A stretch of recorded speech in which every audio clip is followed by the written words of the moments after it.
everybody, welcome back to Vegas Tips and Tricks Weekly. And yes, we're in the car again, even though there's a little bit of sunlight going on, and even though it's pretty hot outside today. But today it makes a lot of sense that we're in the car because we're going to talk about a topic that comes up quite a bit when people discuss Las Vegas, and that's renting a car. And I'm going to tell you today why most of you probably don't need a car and why you might still think you do.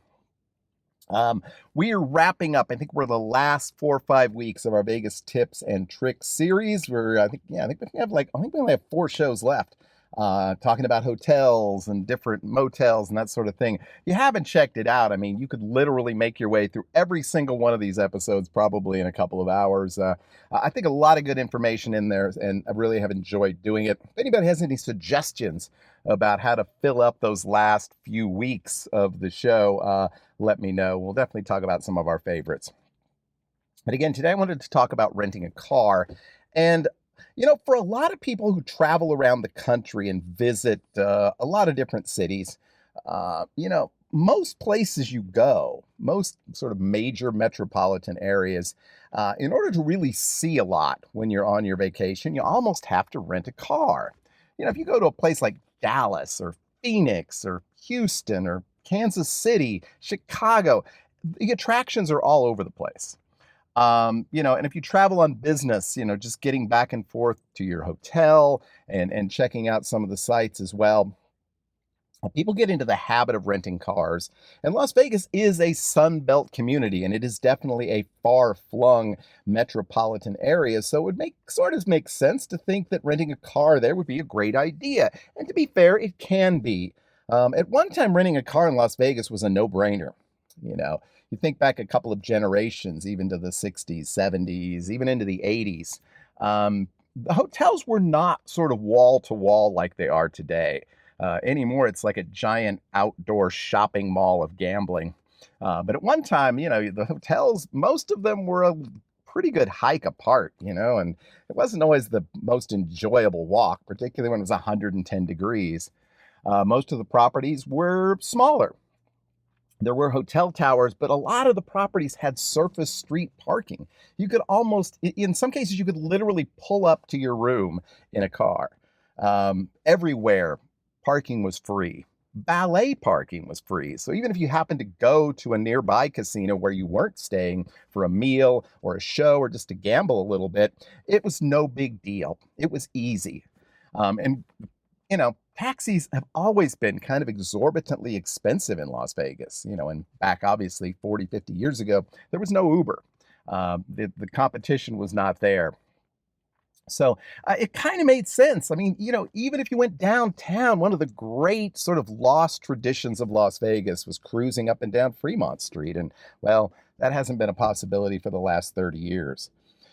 But again, people are creatures of habit. And, some people just think, oh, well, I'm going to Vegas. I went to Orlando last year. I went to Atlanta the year before. I rented a car there. I need to rent a car in Vegas. Well, a lot of the advantages that used to be there for renting a car aren't anymore. The hotels are big. Unless you valet park, you're going to park in a big parking garage. That's going to be quite a hike from your room. You do have options now. It's not just taxis, but also rideshare, and that has reduced the cost of traveling around, in someone else's vehicle, you might say. Gas has become very expensive. Rental cars have become very expensive in recent years. Once in a while, you can still find a great deal, but a lot of times you're paying through the nose. And then, there's all the insurance add-ons, and unless you've done a lot of research and really checked with your credit card company, etc., sometimes you're not sure whether you're properly covered or not, and then, you end up taking that extra insurance, and it becomes very expensive. Now, I do have a few friends that always rent a car when they go to Las Vegas, but they have a good reason to rent a car. They're people that like to travel all over the Las Vegas Valley, out to the suburbs, out to check out restaurants and attractions that aren't right on the Strip or right downtown. But for most people, a rental car is almost going to be more trouble than it's worth. Now, before you tell me, yeah, but if you don't have a rental car, you're going to have to pay someone to drive you around. Well, that's true. And so it kind of depends on how much of that driving around you're going to have to pay for.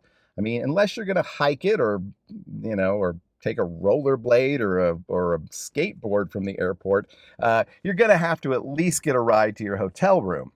And you're going to have to get it right back to the airport.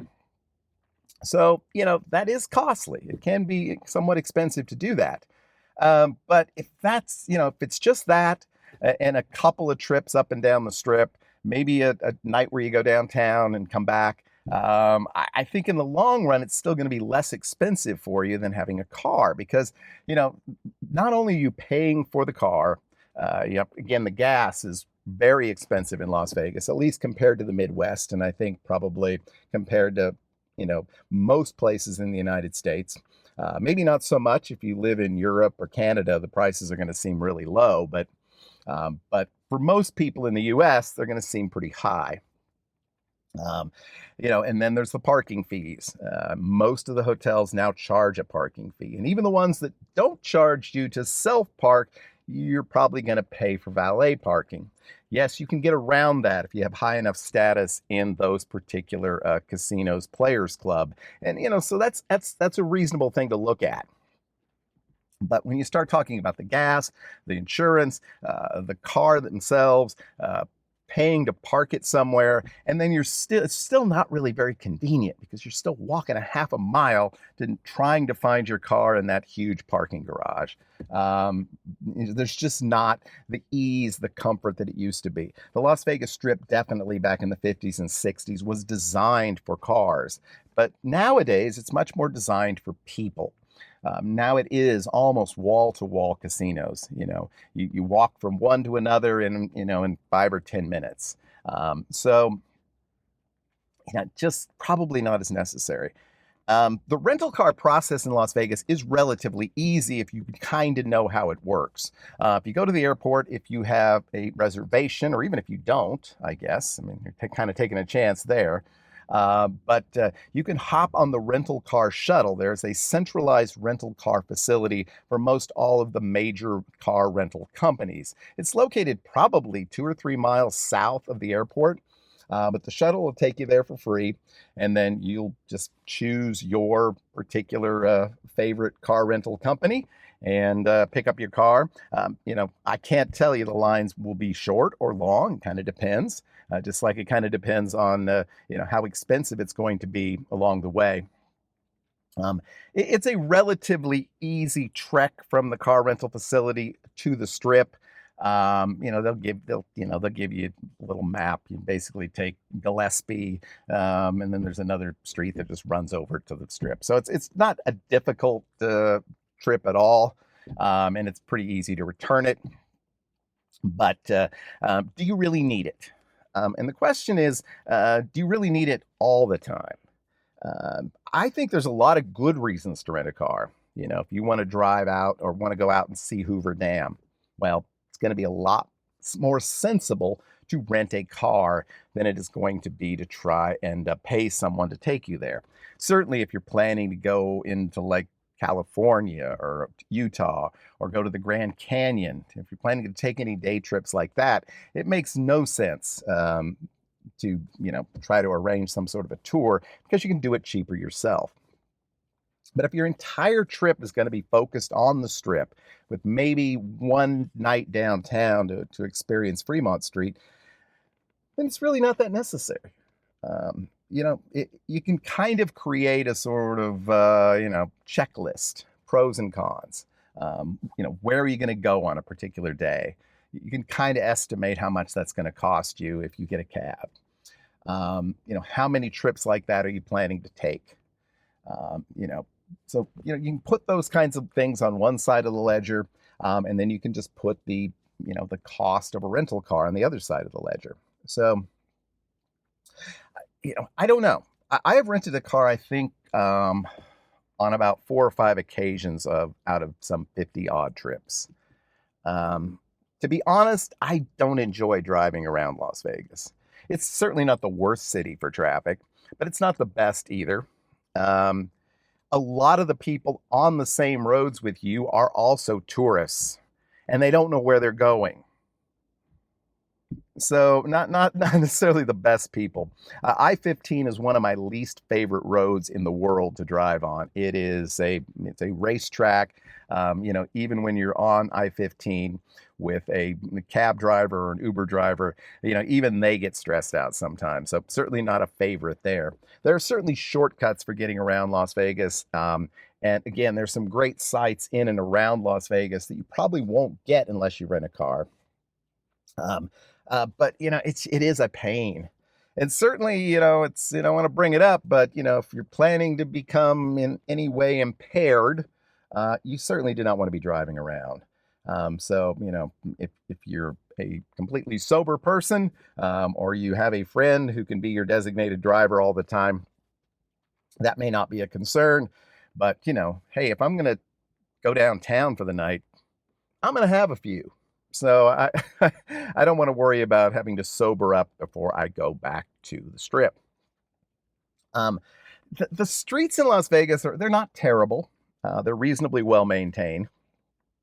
I guess in part because of the heat and how quickly that degrades paint on the road. There's an awful lot of roads where the only sort of dividers are kind of these little, I don't know, they look like little reflective lights. Um, and it's kind of confusing if you're used to what I would call normal lane dividers. So that can be confusing as well. Again, in addition to the crazy drivers, many of whom are like you, tourists, and those sorts of things. But I'm curious about how many of you rent cars in Las Vegas, how often you rent cars in Las Vegas, and whether I know on a few occasions I've talked to people that have rented cars and regretted it. On the other hand, I've talked to people that ended up doing a lot more traveling around than they might have planned, and in their case, they regretted not renting a car. Keep in mind that you don't have to rent a car for the entire trip.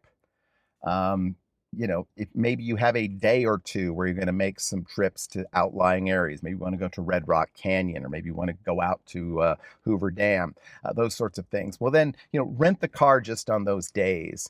And it's usually pretty convenient. Almost every major hotel has a car rental facility on site. It may not be your usual car rental facility. You're not going to have a budget, a Hertz, and an Avis in every hotel, but almost every hotel is going to have at least some cars available that you can pick up right there at your hotel. You can return right there to your hotel, and it's much more convenient. You also don't have to pay like the special airport fees if you rent them there. You may not get as good a deal either.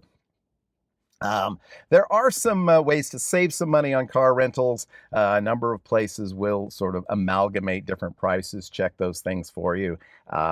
Just like there is, Airbnb, there's also one of those for car rentals, so you can rent cars from other people. I really don't recommend those sorts of things. To me, I prefer to like deal with large, impersonal, multinational corporations, but your mileage may differ on that. But yeah, so renting a car, it's not necessary in Las Vegas. You're not in Dallas, you're not in Houston, you're not in Phoenix, you're not in Kansas City, you're not in Chicago. Most of what you want to see is in a concentrated area.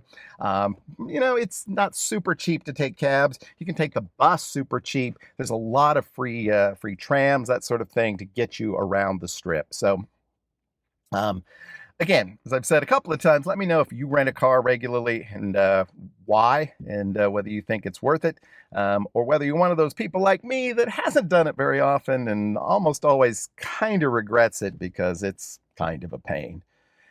All right. Well, like I said at the beginning of the show, we'll be back on Wednesday with another one of our final episodes of Vegas Tips and Tricks. And we'll be back next Saturday with another episode of Vegas Tips and Tricks Weekly. Hope you'll join us then. Until then, I hope you have a great, lucky, healthy week. We'll see y'all again real soon. Bye-bye.